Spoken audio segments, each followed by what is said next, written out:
On October 7th, 2011, the United States will have been at war with Afghanistan for a decade. The following presentation, brought to you by National Priorities Project, looks at the dollars and cents of war. Let's start by getting a bird's eye view of our fiscal year 2012 budget. So in fiscal year 2012, which technically began October 1st, our nation is projected to spend upwards of $3.7 trillion, 59% of that in mandatory, 34% of that in discretionary.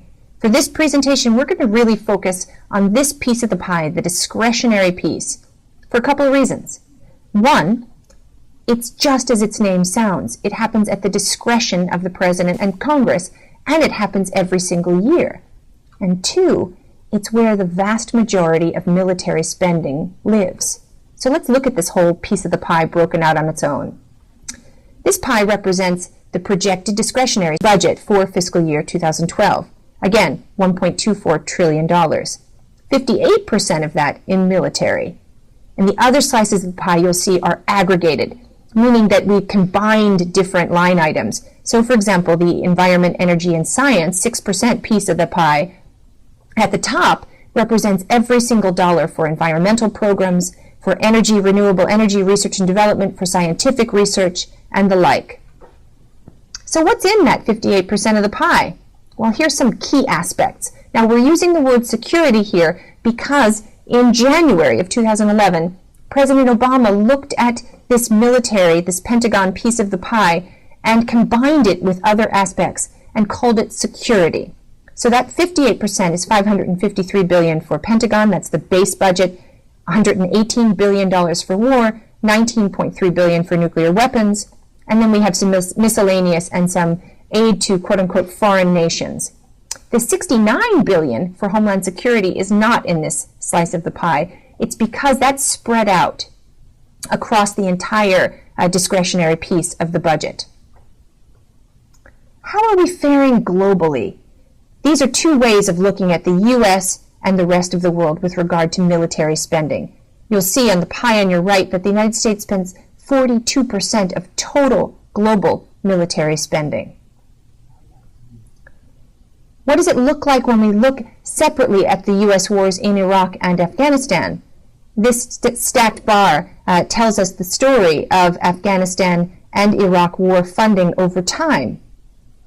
And the pie tells us how that money got spent. So 94% roughly spent in very traditional military ways, and 5% spent on the Department of State and USAID, or aid to Iraq and Afghanistan, 1% on veterans. So how much have we spent since 9/11?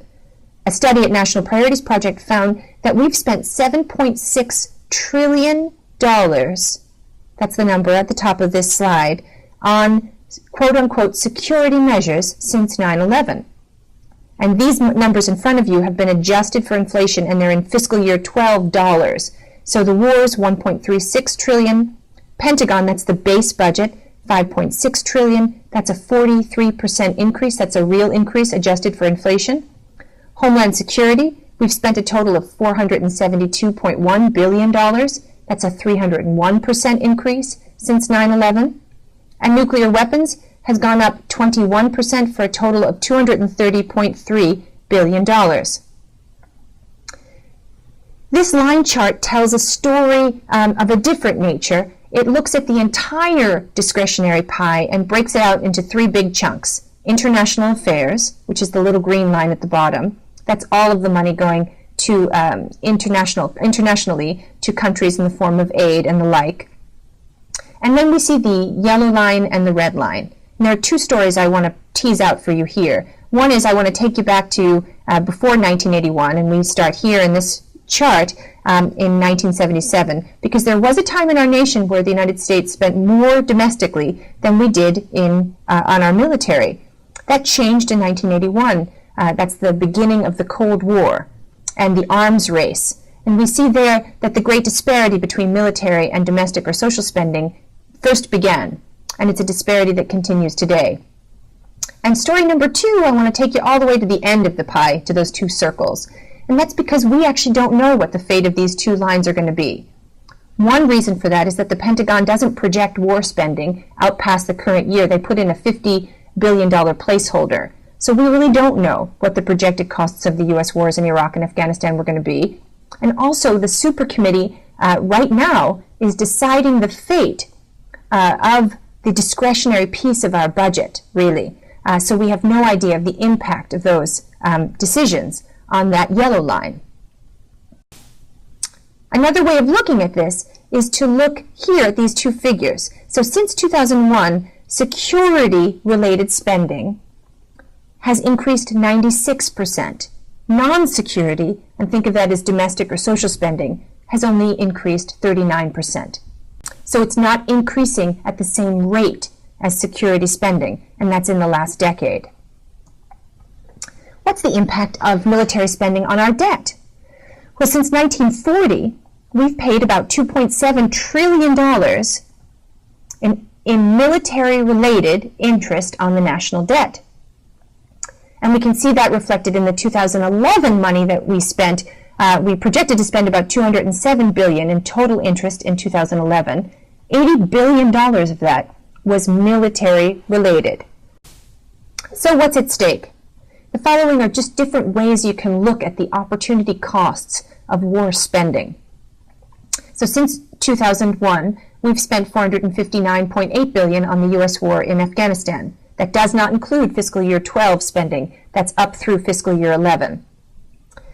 The bar chart on your left looks at the fiscal year 11 spending on Afghanistan, $122 billion, and compares that with the total state deficit for fiscal year 2012.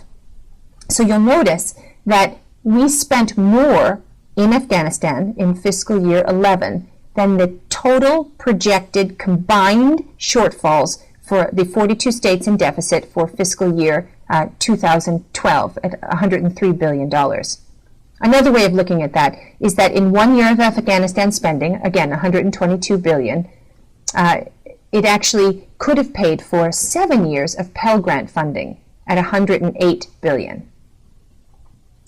Similarly, in Iraq, we spent $797.3 billion up through the end of fiscal year 2011.